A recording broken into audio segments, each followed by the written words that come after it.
Magandang araw mga kaibigan. Bigyan natin ngayon ng opinion, reaction itong mga pahayag ni Senator Ping Lacson sa interview niya sa Dos por Dos kina Anthony Taberna kanina, na kung saan pinahayag niya na nagulat siya, nasayangan siya o naghinayang sa pagsibak kay General Torre dahil sabi niya is maganda ang ginagawa ni General Torre, bakit biglang ni-relieve? Okay, pakinggan natin ang interview. First reaction na naramdaman ninyo, Senator P? Well, unang tanong siyempre, bakit kaya? Kasi at the time na talagang bitbit niya yung PNP, yung buong organization sa, alam mo, magandang perception ng publiko sa mga ginagawa niya. Yun nga, biglang may balita na papalitan. Actually, may nagpadala nung yung sulat ni Executive Secretary Bersamin, kaya nakakagulat. Nagulat din pala kayo. Oo, ano po yun kahapon? Hindi akalain talaga maraming hindi nag-aakala na mangyayari.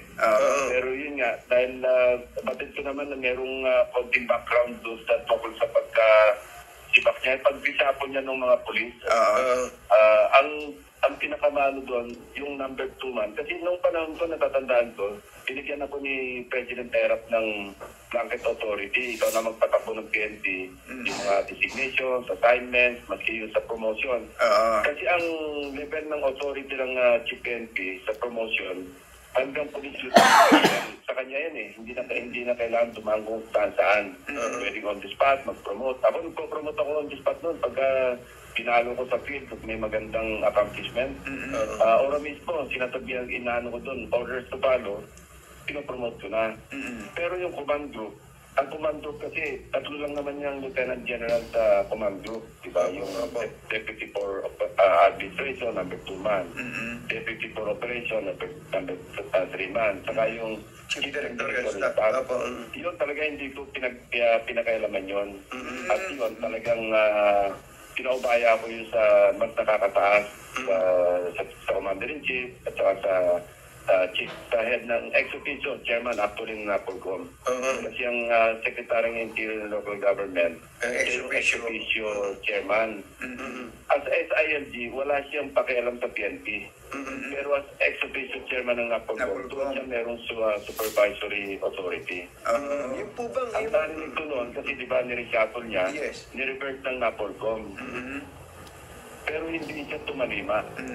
Di ba, nagkaroon pa ng flag raising yata na pinakilala niya pa si General Bana. Bana. Na parang dinihin niya. Yun ang nakikita ko lamang pwedeng dahilan na kung bakit, sayang kasi alam mo, noong una siya na-appoint, medyo nagkausap kami ni Secretary John Vic noon eh. Nung kampanya pa ito sa Cavite, nung nag-rally kami sa Cavite, sabi niya, Tenping, anong palagay niyo kay Nick Torres? Sabi ko, yan ang kailangan. Yan talaga yung nahanap niyo, yung mission-oriented na pag inutusan, talagang ibabangga yung katawan niya for the accomplishment of the mission. Maganda yung attitude. Ngayon, dahil kung gano'n, kung lagi kang sumusunod sa chain of command o kaya sa mga nakakataas, dapat na naging consistent na lang doon, hindi lang sa operational matters, kundi sa administrative matters. Ang nakita ko lang na pagkakamali, kung may tuturing na pagkakamali ni General Torre, yun nga, dapat nung nireverse ng NAPOLCOM, either nakapag-communicate siya or in the first place, bago niya nirelieve yung kanyang number 2 man, si General Tates, dapat man na sana nakitao po. Nakitao. Nagpasintabi. Kumbaga sa flood control project, passing through. Pero Senator Ping, sa tingin nyo, ganun ba kabigat yung kasalanan yun at matatabunan kung may ganun mang pangyayari at ganun ang kasalanan para matabunan yung ibang mga ginawa? Okay. So, ayun, isang matinong PNP chief si General Lacson. Hinahangaan ko siya as PNP chief. So ito ngayon, another PNP chief na bigla lang sinibak at nagulat siya, nasasayangan. Okay. So ako naman,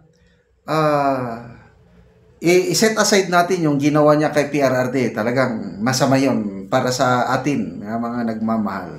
Kaya lang kung wala yun, okay, hindi nangyari, at ang tignan lang natin tong ginawa ni General Torre as PNP Chief, ako, sang-ayon ako kay Senator Ping, sayang, reform-oriented sa tingin ko, itong kay General Torre, gusto niyang mapaganda ang serbisyo ng PNP. At nakakapagtaka, bakit bigla-bigla na lang siyang nirelieve na ang alam natin, ang parang hayag, yung nakikita sa labas ay yung ano lang sa Napolcom, yung pag-relieve, yun lang ang nakikita natin. Kaya lang, later on, another vlog ko, yung behind the scenes. Ano ba yung mga behind the scenes na yun? So, sayang, kawawa si General Torre. Ang ganda na sana yung simula niya. First PNP graduate to be appointed as PNP Chief. Then, maganda ang simula. Kaya lang, kung sa laro pa ng baseball o softball, naka-first base pa lang siya, wala na, na-out na. Hindi na siya naka-home run. So, naging history na siya ngayon na the shortest term of a PNP chief, 2 months and to be exact, 86 days. So, ano na kaya ang mangyayari sa kanya? Wala pa akong alam. Kasi yung hindi naman siya mapilit na mag-retire. Matagal-tagal pa ang kanyang serbisyo. Ay di, manatili siyang 4-star. At ang bagong PNP chief, manatili siyang 3-star kung hindi siya mag-retire. So, abangan natin kung ano pa ang meron siyang pahayag na napanood ko kapon, yung nagpapasalamat lang siya sa kanyang nagpapasalamat lang siya sa mga sumuporta sa kanya. And after that, wala na. Yung tungkol sa pagsibak sa kanya, kung ano ba talaga ang mas malalim pa na dahilan, yun ang hanapin natin, yung behind the scenes na sinasabi ni Senator Lacson. Okay, salamat mga kaibigan sa inyong pagsubaybay sa ating channel. Nakakatulong kayo ng malaki sa tribong Talandig ng Bukidnon dahil ang income natin sa channel na ito pantulong sa tribo. Namimigay tayo ngayon ng livelihood assistance, nagpapatanim ng saging lakatan at Arabica coffee. Kung may tinanim, may aanihin. Panoorin nyo ang video na ito. Muna ni ang among saging lakatan nga namunga bisan waray abono.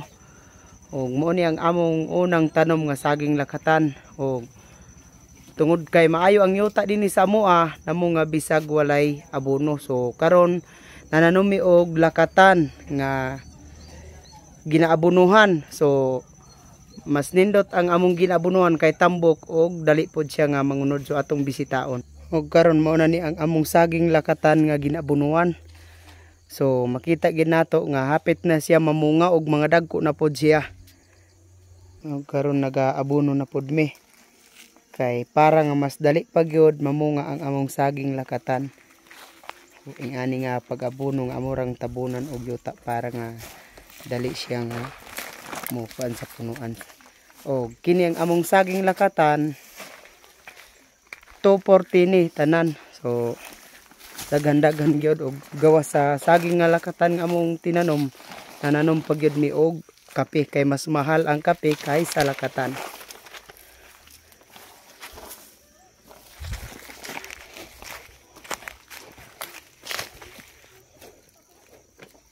Karon mo na ni ang kape nga among tanom pod. 350 ang among itanom nga kape. So among lakatan 240. Karon naga-spray na pod mi og puradan pang patay sa insekto.